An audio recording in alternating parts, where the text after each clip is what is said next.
Hi there, I'm Grace Lennox, 37. 2 weeks ago, I was pushed off a mountain, betrayed by my brother and my best friend. They staged my fall, called it an accident, and buried me with my legacy. But I survived. I crawled back through snow and silence, and yesterday I walked into my own memorial, looked them in the eye, and said, "You started without me." What came next? No one was ready for. Before I tell you what happened next, drop a comment telling me where you're watching from.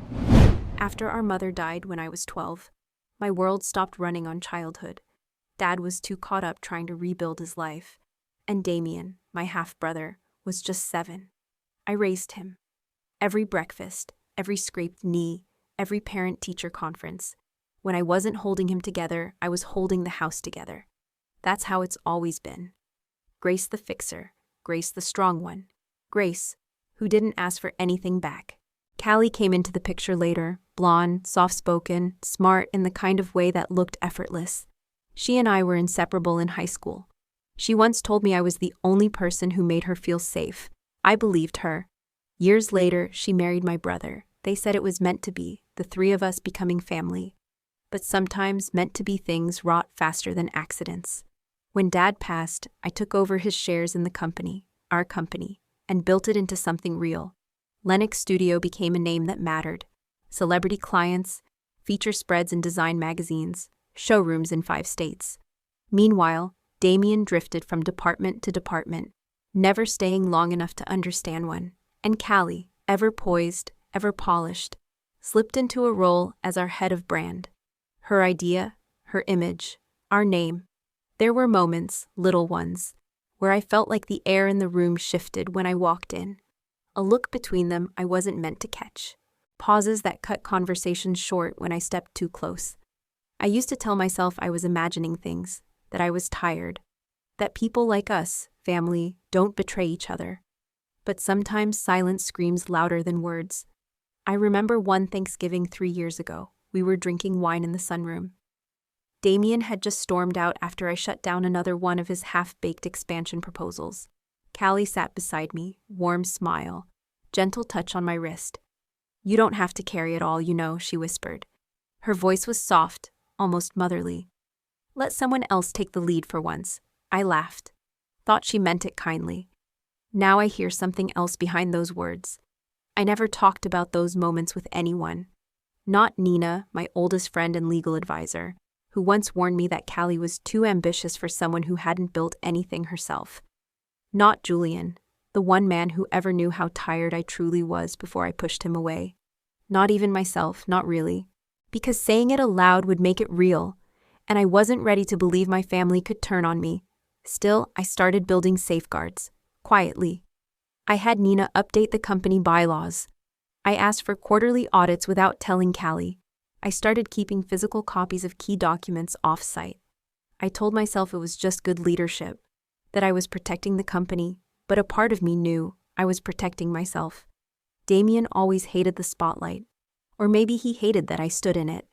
In every investor photo, he's one step behind me. In every article, my name gets top billing. It wasn't intentional.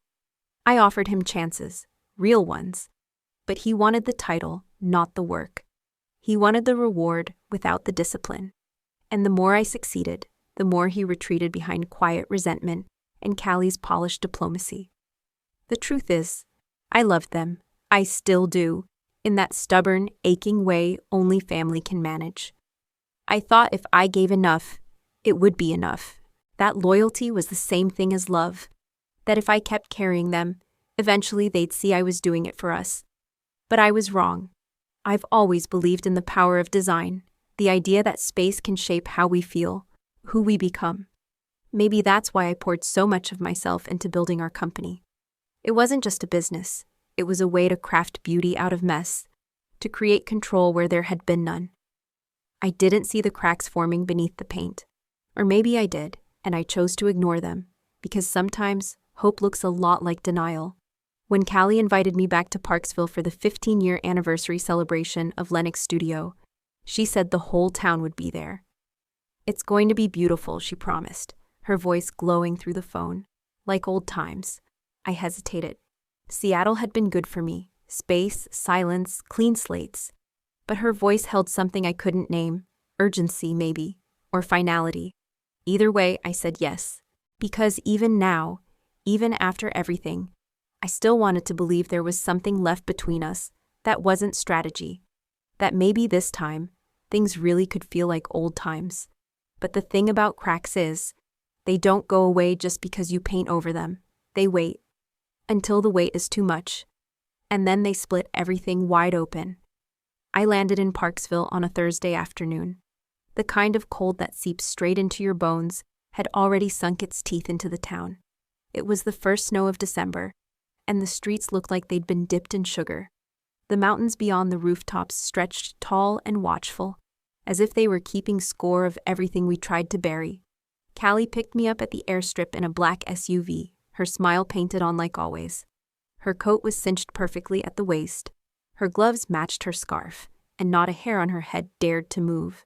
"You look rested," she said, as if that was the word people used for women who disappeared to rebuild themselves. I gave a short nod, watching the way her hands tightened briefly on the steering wheel before she turned the key and pulled away from the curb. The drive up the ridge was mostly silent. She talked about the anniversary party, how the board had insisted on something intimate, tasteful, how Damien had finally agreed to take on more public-facing work. I let her fill the space with curated sentences while I stared out at the snow-covered trees flashing by. Every word felt like it was being delivered to someone who hadn't known her for 20 years. When we reached the lodge, Damien was already waiting. He stood outside, arms folded across his chest, eyes hidden behind dark lenses. He didn't hug me, just said, "You made it," and turned to head inside. That was his way. Even as a kid, Damien always made you work for warmth. The plan, Callie explained over dinner, was to take a scenic flight at sunrise the next morning. "Just the three of us," she said. "Old times." Her voice dipped slightly when she said it, like she was trying to summon something real between us. I wanted to believe her. I really did. We ate by the fireplace, the dining room lit by the soft gold of hanging Edison bulbs, and the snap of logs behind the grate. Callie poured red wine like it was a ritual, careful not to spill a drop. Damien barely spoke, just watched the flames like they had something to say he couldn't. Later that night, I stepped onto the deck outside my room. The wind was sharp against my face, but I needed it. Needed the silence. Snowflakes caught in my lashes as I looked out over the dark forest below. I tried to remember the last time the three of us were alone without cameras, meetings, or board votes between us. It had to be years. When I came back inside, there was a note on my nightstand. It wasn't handwritten, just printed in neat serif font on thick paper. "You deserve tomorrow. Just breathe it in." See. It should have comforted me. Instead, it felt rehearsed. The next morning, we climbed into the helicopter just after dawn. The air was thin and sharp, the sky bleeding orange over the peaks. I watched the blades begin to spin, pulling up my collar against the wind. Damien adjusted my harness, fingers working with silent precision. 15 years, he said quietly. Feels like yesterday. But he didn't meet my eyes. Callie slid in beside me, her perfume sweet and suffocating. "Smile," she whispered, lifting her phone and angling the camera at us. I turned my face toward hers, forced a half smile as she leaned in too close. Her lips brushed my ear. "You still don't see it, do you?" she murmured. "You've always been in the way." Before the words even landed, her hand pressed against my shoulder. I caught the briefest glimpse of Damien, frozen, arms crossed again, watching, not stopping her, not moving at all. Then the world tilted. My scream was lost to the wind. My body hit the cold air like a slap. I saw the glint of her smile, just as the blades faded above me, the helicopter pulling away like nothing had happened. And then, there was only white. White sky, white snow, and the slow, certain weight of falling. I hit the snow hard. It wasn't graceful, and it wasn't quiet. The cold slapped the breath from my lungs, and something cracked. My leg, I think, or maybe my shoulder. For a moment, I didn't move. I couldn't. The sky above me was blinding, just endless white swallowing the rotor blades that were already pulling away, shrinking like a lie, disappearing into silence. When the pain came, it didn't knock. It slammed the door open and set fire to everything. I tried to scream, but all I could manage was a broken gasp. My right leg was twisted under me at an unnatural angle, and my arm hung limp, heavy like it didn't belong to me. But I was alive. That fact settled into me with terrifying clarity. I was alive, and they had left me here to die. I rolled slowly, biting down hard to keep from yelling. Each breath felt like I was breathing through shards of glass. My vision blurred with tears I refused to let fall. I didn't have time for panic. I didn't have time for grief. All I had was survival, and survival didn't leave room for self-pity. A thick pine branch stretched out low to the slope. I dragged myself toward it, my good arm scraping through the snow, pulling my body inch by inch. My fingers wrapped around the bark like it was the last honest thing I had left. I braced, gritted my teeth, and pulled. The world spun, but I held on. Pain screamed through my shoulder as something shifted deep inside it. Bone or tendon, I didn't know. I didn't care. I was still breathing. It took half an hour to drag myself to the line of trees. Every move was a negotiation with my body. Give me this, and I'll give you breath. One step, one crawl, one fight at a time. The cold bit deeper, creeping through the layers like it knew what it was doing. But it also kept the bleeding slow. Silver linings. That's what they teach you when you build anything from nothing. By some miracle, I found it. A cabin. Small, old, probably forgotten by the hunters who once used it. The porch sagged and the windows were crusted with frost, but it stood like a whisper of shelter in a world that had turned its back. I reached the door, leaned against it, and pounded my fist once, twice. Nothing. I tried the knob. Unlocked. Inside, it smelled of old smoke, mildew, and something sour. But it was warmer than the outside, and the door still closed behind me. I collapsed onto the wooden floor, shaking, my blood staining the planks beneath me. My breath was loud in the quiet, raspy and raw, but it was still there. Still mine. In the corner, a rusted wood stove. Nearby, a shelf with a dented first aid tin and a stack of scratchy gray blankets. I crawled to it, fingers numb but determined. I ripped open the tin, spilling gauze, tape, and half-used antiseptic. I worked slowly, wrapping my leg first, improvising a splint with an old chair leg and a belt I cut from the wall hook. My shoulder I could do nothing for, not yet. It hung there, bruised and ruined, but still part of me. I leaned back, letting the weight of it all wash over me. In the dim light of that cabin, something sharp and unrelenting settled in my chest. Not rage, not sadness, just clarity. They hadn't made a mistake. This wasn't a tragic misstep in a snowstorm. Callie had whispered in my ear. Damien had watched, and no one had come back. A crackle broke the silence.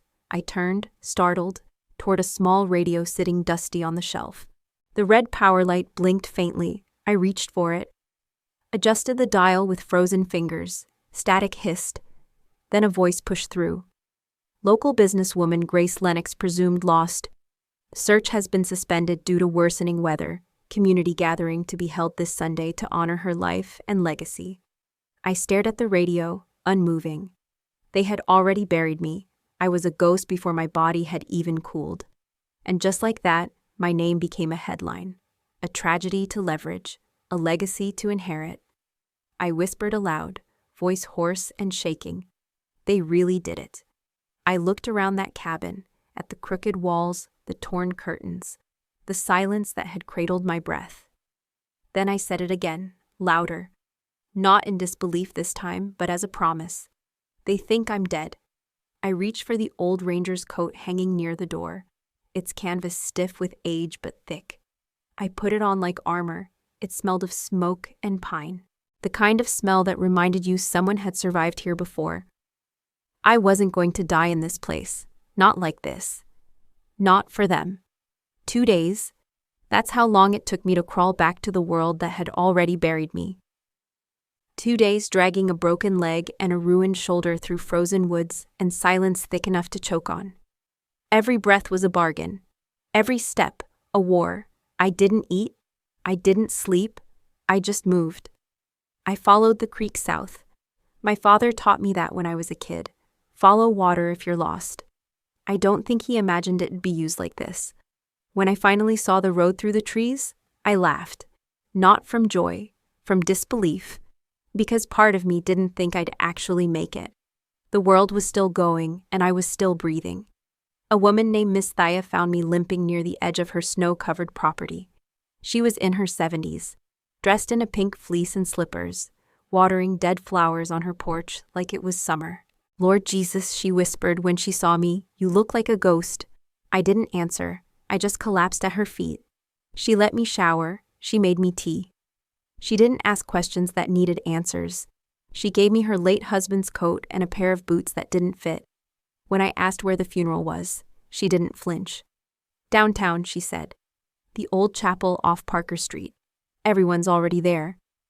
Everyone. I walked slow. Not from fear, but because every step reminded me I was still standing. The town looked the same. Parksville never really changed. People waved, not recognizing me. Or maybe they did and didn't believe their eyes. Maybe grief makes people see what they want to see. I reached the chapel as the service was halfway through. The parking lot was full. Cameras lined the sidewalk. A local reporter was speaking into a mic, words I didn't catch. I moved past her. My boots thudded against stone as I climbed the steps. The doors opened without protest. The warmth inside hit me like betrayal. Callie stood at the front in black silk, speaking into a microphone. Her voice cracked with just the right emotion. "Grace was strong," she said, hand on her chest. "But even strength has limits." She turned slightly, brushing away a tear that never actually fell. "She gave everything to this company, to this family. I only hope we can carry on in her name." Beside her, Damien looked down at the floor, jaw tight, a crease between his brows like he was concentrating on his own sadness. His arm was around her waist. The gesture was soft, familiar, public.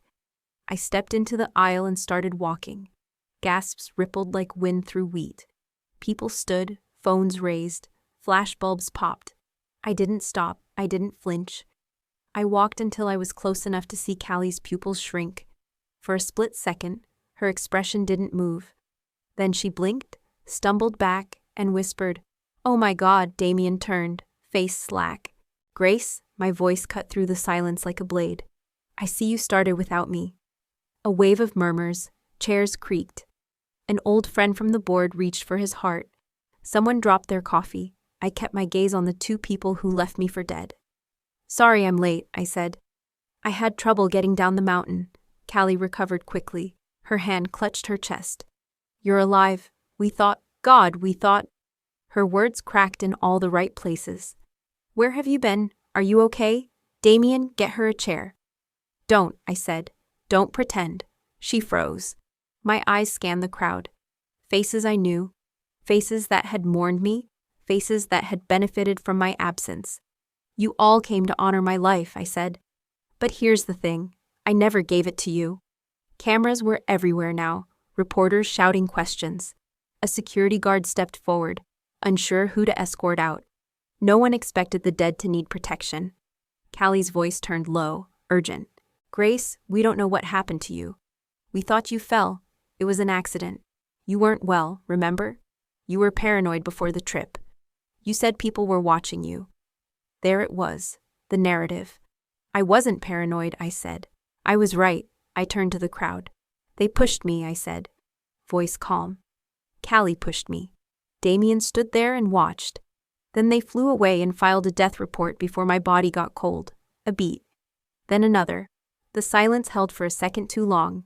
Callie shook her head. "She's confused. Clearly something happened to her out there. Trauma. She needs help." "I needed help," I said, when I was hanging off a branch with a dislocated shoulder, wondering if my brother ever loved me. Damien opened his mouth, but no words came. He looked down again, just like before. I turned, walking slowly back up the aisle. Flashbulbs followed me like shadows. At the door, I paused. "They tried to erase me," I said. "But I'm not gone. And I'm not finished." I stepped into the cold again, back into the town that thought it buried me. Let them stare. Let them whisper. Let them wonder what happens when the woman they left behind decides she's not done. The morning after the funeral, The snow had turned to sleet. I sat in Nina Cortez's kitchen, wrapped in a borrowed flannel and a silence neither of us was eager to break. She poured coffee like she always did. Strong, no sugar, no nonsense. Nina had once been my closest confidant, until she walked out of Lennox studio after clashing with Callie on a deal she called ethically offensive. I should have listened harder. "You sure you want to do this?" she asked, sliding a manila folder across the table. "Because once we open this door, it doesn't close quietly." I opened the folder without answering. The first page hit me like a fist. A life insurance policy, $10 million, issued 2 months ago. Beneficiary, Damian Lennox. Contingency, if Grace Lennox is declared dead under accidental circumstances, immediate payout. I turned the page. There was my signature. Except it wasn't. The curve of the G was wrong. The tail of the X too clean. It looked like mine, but it wasn't mine. "I ran it through a forensic check," Nina said. "It's a forgery. Clean enough to fool an adjuster, but not the feds." My pulse stayed even. My hands didn't shake. But the heat under my skin started to rise. How the hell did they pull this off? Nina pulled out her laptop, opened a chain of emails she'd been monitoring since she left the company. "There's more. A real estate transfer last week. They used your signature to reassign the main showroom lease. Ownership now sits under a shell company. Callie's name doesn't show up, but this guy." She turned the screen. A name, a man I didn't recognize. But the email trail told a different story. One thread in particular froze me. "If anything happens to her, make sure the funds move before probate. Time is critical." "See. They planned it," I said, not even realizing I'd spoken aloud. Nina nodded. "Yeah, they did." I sat back. The dots were no longer dots. They were forming something darker. The fake signature, the fast funeral, the performance. They were cleaning up, making it official, turning me into a ghost on paper so they could cash in before the ink dried. "How long do I have before they start liquidating assets?" I asked. "Depends," she said. "But if I were you, I'd assume they've already started." We spent the next hour digging. Every click unearthed another piece. Bank accounts moved into joint control. A statement of mental concern filed with the company's HR just 2 weeks before the trip. Callie had laid the groundwork. Carefully, legally, quietly. I stared at the screen, watching my name dissolve from ownership to memory. "She was always 5 moves ahead," I said. "I just didn't know I was the game." Nina sat back, arms folded. "You want revenge, or do you want your life back?" "I want both." That night, I broke into my old office. The building was quiet, the lobby light left on for show. My old keycard still worked, sloppy on their part. Upstairs, the executive floor looked untouched. Like I'd never left. Like I hadn't been erased. Inside my office, the air smelled like cedar and betrayal. I opened the file cabinet Callie never knew I kept locked. Inside, backups, old hard drives, copies of contracts, handwritten notes. The kind of analog paranoia that had once annoyed my assistants. Now, it might save me. I stuffed everything into a duffel and left the way I came in. Quiet, unseen, unfinished. Back at Nina's, I collapsed onto her couch, the weight of the day pressing deep into my ribs. She brought a blanket but didn't say a word. She knew. Before I closed my eyes, I whispered, "It wasn't an accident, and in the morning I'd prove it." Some truths don't knock. They show up on your doorstep, soaking wet and worn down, like they've run out of places to hide. Julian Locke did exactly that. 3 days after the funeral, just after dawn. Standing on Nina's porch with snow in his lashes and a folder clutched in his hand like it was keeping him upright. I opened the door, and neither of us said anything at first. He looked older than I remembered, hollowed out. But when his eyes met mine, I didn't see guilt. I saw recognition. The kind that only comes when someone's seen the same fire up close. "You're supposed to be dead," he said, quiet like he didn't want to wake the house. I didn't blink. I get that a lot lately. Inside, we sat across from each other at Nina's kitchen table. Nina stayed out of it. She knew when a conversation didn't need a witness. The silence between us was sharp. I stirred my coffee, even though I wasn't planning to drink it. Julian finally slid the folder across the table without a word. Inside were documents, transaction records, company memos, names I recognized, and numbers that didn't belong where they were. Transfers from Lennox studio accounts to shell corporations, backdated authorizations, off-record meetings. I traced my finger along one line and looked up. "You've been holding this," I said. He didn't deny it. I tried to publish it. No one would touch it. Every editor passed. Some stopped returning my calls. Parksville's reach is longer than you think. "Callie?" He hesitated. Just for a second, but it was enough. "I didn't know what she was planning," he said. When she and I were involved, it was brief. After you and I ended, I was angry. She was calculated. I thought it was nothing." "But it wasn't nothing," I said flatly. "It gave her access." Julian's jaw tightened. "Yes, it did." The flash of betrayal didn't sting the way I thought it would. Not after everything else. It wasn't personal anymore. It was strategic. A weapon she used like all the others. I flipped through the pages again and paused at one that caught my eye. Rosethorn Partners, LLC. A name I hadn't seen in years. We'd used it in the early days for legal shielding, long dissolved, or so I thought.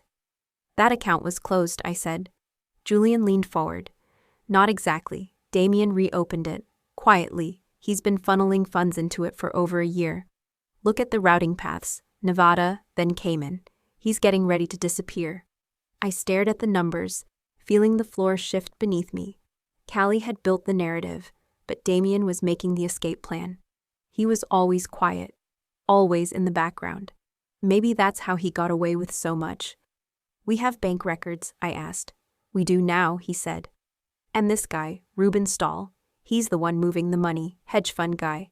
Reputation for dark work under boutique portfolios. Keeps it clean on the books, dirty underneath." "How do you know?" "Because I followed him," Julian said. "Last night, Brigham Hotel downtown. Damien met with him just before the service. We drove that evening. The streets were slick with melt, the town glowing like nothing had fractured underneath. Outside the hotel, we waited in Julian's truck, engine low. Around 9, a man in a dark coat and gloves stepped out of the elevator, briefcase in hand. Julian snapped pictures, face, plates, timestamps. When Stahl drove off, we followed him for 6 blocks before letting him go. Back at Nina's, we laid it all out. Timelines, connections, photos, proof. I stood over the table, staring at the mess my name had been dragged into, and asked the question that had been pressing behind every word. "Why are you helping me now?" Julian didn't look up at first. "Because I didn't stop it when I could have. Because I let my pride ruin something good. And because this time, I'm choosing the right side of the story." I nodded once, slow. I didn't forgive him, but I didn't need to. I needed something else. "Then let's finish this," I said. "Let's bring them both down." The deeper I dug, the more everything about Callie and Damien reeked of structure, like betrayal had been drafted in phases. Their plan wasn't impulsive. It was practiced. The fake insurance, the ghost accounts, the forged leases. Each piece had been laid carefully, and now I needed the one thing that would make the rest collapse. Proof they were rewriting me as unstable. Not just to the media, internally, where it counted most. And I knew exactly where that paper trail would lead. Back into the office they'd stolen from me. At 2:13 a.m., I slipped into Lennox studio headquarters for the first time since the funeral. The place looked polished, sanitized. The lobby lights glowed like nothing had ever fractured. Like the woman they were mourning last week hadn't built this company from a fold-out drafting table and second-hand fabric. I used the freight entrance, just like we used to when inventory came in late, and climbed the back stairwell. My key card, long disabled, was useless, but Nina had already helped me copy a master key from an old janitor badge. It slid in clean. The lock clicked. My name was still etched into the doorframe, a lie carved in brass. The office was still. Too clean. The kind of clean you only get when someone's trying to erase a scent. My desk had been emptied, files removed, and the bookshelves restaged. But behind the lower cabinet, they hadn't found the sealed drive I'd bolted behind the panel when we started onboarding international investors. I pulled it out, slipped it into my coat, then caught sight of a white folder labeled in tight, slanted script, L. Grace, Legal HR Notes. It was left in plain sight. Either arrogance or bait. I opened it. Inside were internal memos, performance reviews I'd never seen, and a psychiatric assessment filed under company medical review. Diagnosis: manic symptoms, elevated suspicion, signs of deteriorating executive function, signed by Dr. Nolan Kent. A name I had never spoken, never consented to, never met. There it was, the narrative, pre-written, neatly documented, ready for the day I no longer played along. I left through the alley, not looking back. But I didn't go home. Instead, I drove to the only person who might still have a memory of me untainted, Frank Mathers. He'd worked for my father before Lennox Studio ever opened its first showroom. My childhood was wrapped around his voice, reading maintenance reports while I sketched on blueprint paper. He was family, or at least, he used to be. I parked across from his house just before sunrise. Wind scraped across the windshield as I knocked on the door. Frank opened slowly, a flashlight in one hand and sleep still in his eyes. When he saw me, he froze. "Grace," he whispered, like saying my name might make me vanish again. "They told me." "They told you I lost it," I said, "that I imagined things, that I was unstable. That's why I'm here." Inside, the house smelled like cedar and dust. He poured coffee with shaking hands. The silence between us felt familiar, not warm but worn. Frank sat down across from me, and when he finally spoke, it wasn't defensive, it was regret. "They said you were spiraling," he admitted. "Callie showed me papers, said you were acting paranoid. Damien said he was worried about you. He asked if I'd ever seen signs of decline. I didn't know what to say." "But you didn't stop them," I said. His shoulders sagged. I didn't know how. I reached into my coat and slid the assessment across the table. "They had a doctor sign off on a diagnosis I never heard of. They forged records, and they used your silence to make it real." Frank ran a hand over his face. For a moment, I saw the man who used to call me kiddo when I snuck into meetings. "What do you need from me?" "Your memory," I said. "The truth.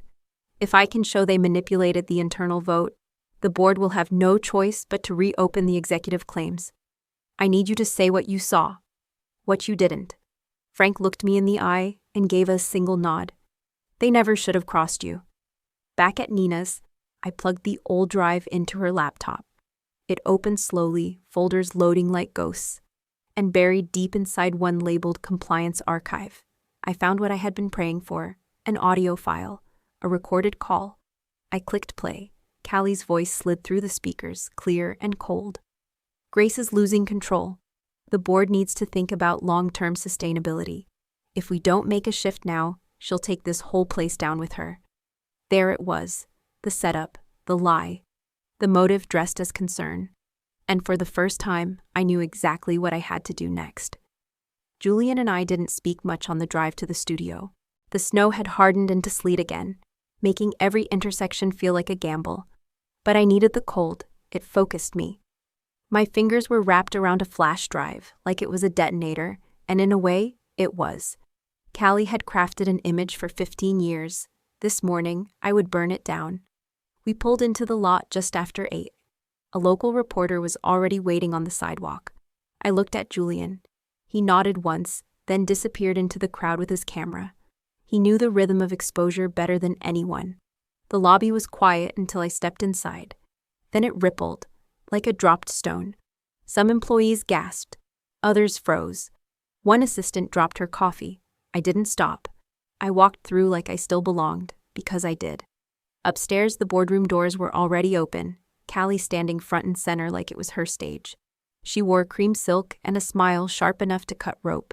Damien sat at the table, eyes flicking between me and the floor. The rest of the board shuffled awkwardly, unsure whether to stand or run. "I called this meeting," I said, setting the speaker on the table, "so everyone can hear exactly what you've all been celebrating." I pressed play. The recording filled the room. Callie's voice, clear as glass, saying, "Grace is losing control. She'll take the whole place down with her." No one moved. The clip ended with a soft laugh. Hers. A sound I used to think meant comfort. Now I knew better. Callie stepped forward, all performance. "That's completely out of context," she said, palms open. "That was a private meeting. You stole company property." Her voice quivered, not from fear, but calculation. She looked at the others. We were trying to protect the company. You all know what she's been like lately. She looked at me, voice dropping. We thought you were dead, Grace. No, I said calmly. You hoped I was. And when I wasn't, you scrambled. I turned to the board. There are forged signatures, fraudulent lease transfers, medical records signed by a doctor I've never met. And this, I held up the flash drive, is just the start. I nodded to Julian, who stepped forward and connected his laptop to the screen. The boardroom lights dimmed. A video played, Callie, in a private party, holding a glass of champagne. Her voice loud over music. She'll never see it coming. One push, and it's over. Laughter followed. Someone's toast clinked in the background. Where did that footage come from? One of the board members asked, face pale. Is this real? Callie's mouth opened, but no sound came out. Damien stood abruptly, knocking over his chair. I didn't know she recorded that, he said, voice cracking. I didn't agree to any of this. He looked at me like I was the storm and the shelter all at once. I didn't know she was going to. I didn't think she'd actually. He trailed off. Julian hit pause. We also have footage of Callie signing legal documents under a false name at a bank in Salt Lake. 2 weeks ago, we've already submitted it to the authorities. Forgery, fraud, and intent to defraud a federal insurance policy. The room erupted. Board members talking over each other. Someone swore. One woman grabbed her phone and stepped out. I stood still, arms folded, letting the chaos swirl around me like wind. Callie turned to me, eyes sharp, venom finally replacing performance. You think this makes you a hero? You think you win because you survived? Her voice was low, dangerous. You were always too proud to ask for help, too arrogant to see you weren't indispensable. She took a step closer. You'll never have what I have. You'll never be who I am. I didn't blink. You're right, I said. I built something. You built a version of me that made you feel safer, but the real version doesn't stay dead. She climbs back down the mountain. I turned to the board. Effective immediately, I request an emergency vote to nullify the legal succession made under false pretense, pending full investigation. Nina entered the room just then, papers in hand. Already drafted, she said. The vote was called. Unanimous. Callie tried to speak again, but the security officer, this time the real kind, not the ones paid to look the other way, stepped forward. Ma'am, you're under investigation. Please come with us. Her hands trembled as she turned toward Damien, silently pleading, but he didn't move, not even an inch. Her heels echoed against the floor as they led her out. When the doors closed, the silence that followed didn't feel victorious, just clean, like something long infected had finally been cut away. I looked at Damien. You still have a choice, I said. Tell the truth. Start over or follow her. His face crumpled like a paper mask, and he sank into the chair, silent. I left him there. Downstairs, the press waited. I stepped in front of the cameras, not with a prepared speech, but with the kind of clarity that doesn't require rehearsal. My name is Grace Lennox, I said. I founded this company. I was pushed off a mountain by the people closest to me. I survived. And now, the truth survives with me. The questions came fast, but I didn't stay. I said what needed to be said. The rest could wait. Back at Nina's, I sat in her kitchen, the same way I had when this all started. But this time, I wasn't shaking. This time, I was steady. I looked at her and said, We're not done yet. And she smiled. Not the polite kind. The kind that meant something real was finally beginning. The fire had burned. Now it was time to rebuild from ash, on my own terms. The courthouse smelled like dust and old air, like everything inside had been waiting too long to matter again. I sat still on the wooden bench outside the hearing room, watching Callie through the glass as she fidgeted with her cuffs. Her lawyer whispered something sharp in her ear, but she didn't look away from the floor. For once there was no perfect hair, no curated expressions, just a woman stripped down to the choices she thought would stay hidden. Inside the room, the evidence lined up clean and brutal. Nina presented the forged documents, the voice recordings, the video of Callie at the bank signing under my name. No one interrupted. Even Damien didn't try to defend her. He sat beside his lawyer, silent, eyes hollow. I watched him closely. His hands shook just once, when the clerk played the clip of Callie laughing about my fall. The sound of her voice, gleeful and casual, hung in the room like a wound. When it was my turn to speak, I didn't raise my voice. I didn't cry. I told the panel what happened on that mountain. The push, the silence, the way they left me. I told them about the insurance, the shell companies, the diagnosis I never received. And then I told them what mattered more than any of that. I survived. Not just the fall, but the narrative they tried to trap me in. I watched the jurors' eyes shift, something inside them recalibrating.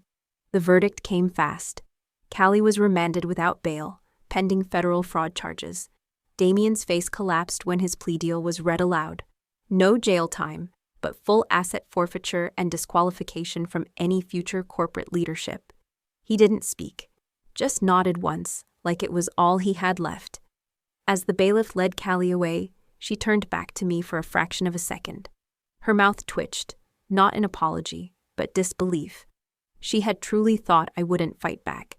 I didn't go back to Lennox Studio after the trial. I declined the board's offer to resume the CEO position. It wasn't anger, it was clarity. That chapter was over. Instead, I filed the paperwork to start something new. The Lennox Collective, a design center for single mothers, women re-entering the workforce, and survivors rebuilding from nothing. I found a worn-down factory space off Main Street and bought it outright. The walls were cracked, the wiring shot, but it had windows tall enough to catch the morning light. That was enough. The first week, no one came.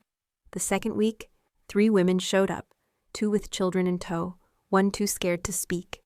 We laid out second-hand fabric rolls on folding tables, traced lines in silence, and stitched until our fingers ached.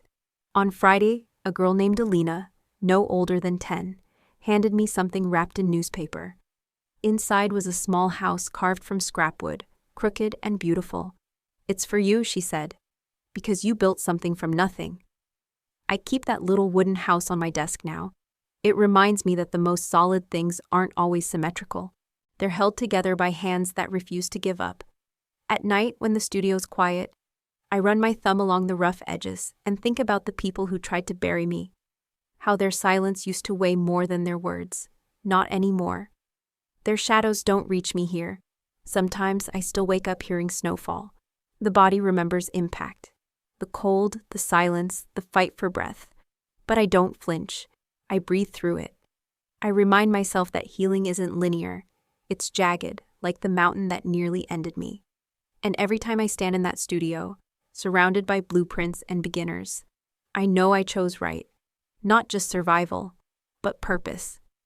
Julian visits sometimes. He never stays long. We don't talk about the past, not directly, but there's something quieter between us now. A kind of knowing. He brings donated supplies, helps fix busted lights, reads architectural history books to the girls who ask. One afternoon, he handed me a folder of scholarship applications, design schools offering full rides. "For when they're ready," he said. I nodded. Neither of us said thank you. We didn't need to.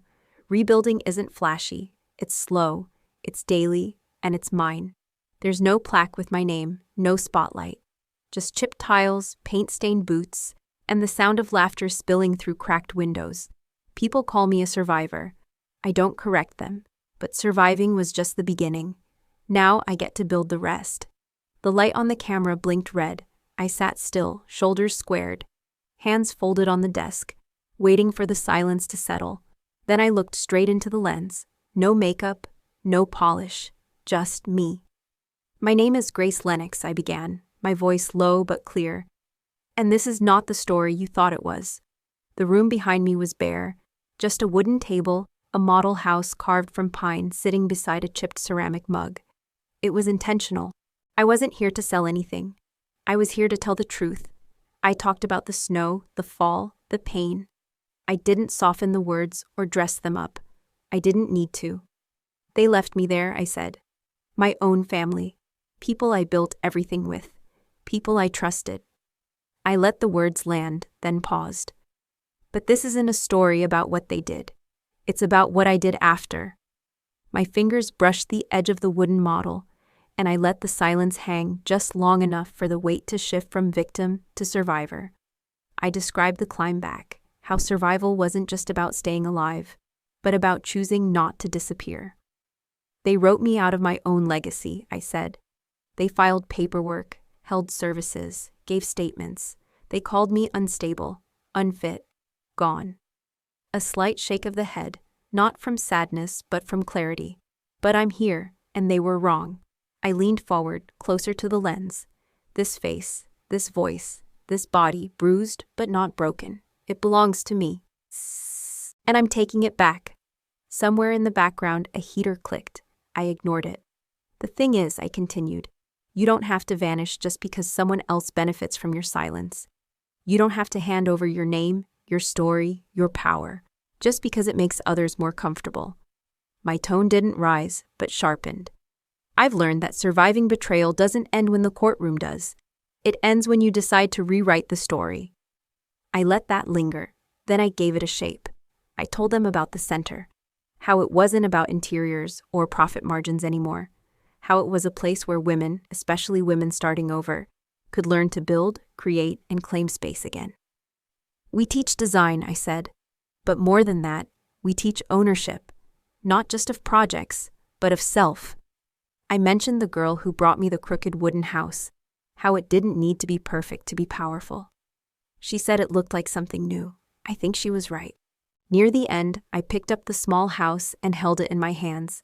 If you've ever felt erased, I said quietly, if you've ever been told your version of the truth is too loud, too complicated, too much, remember this. I looked into the lens again, steady. You are not too much. You are not a mistake. And your story isn't over, unless you decide to stop writing it. I could feel my chest rising and falling slower now, like the weight was finally shifting from beneath my ribs. I set the house back down, leaned back, and closed with a line I hadn't rehearsed. If you've been cut out of your own life, I said, write yourself back in, loudly, unapologetically, like I did. Then I reached forward and turned off the camera,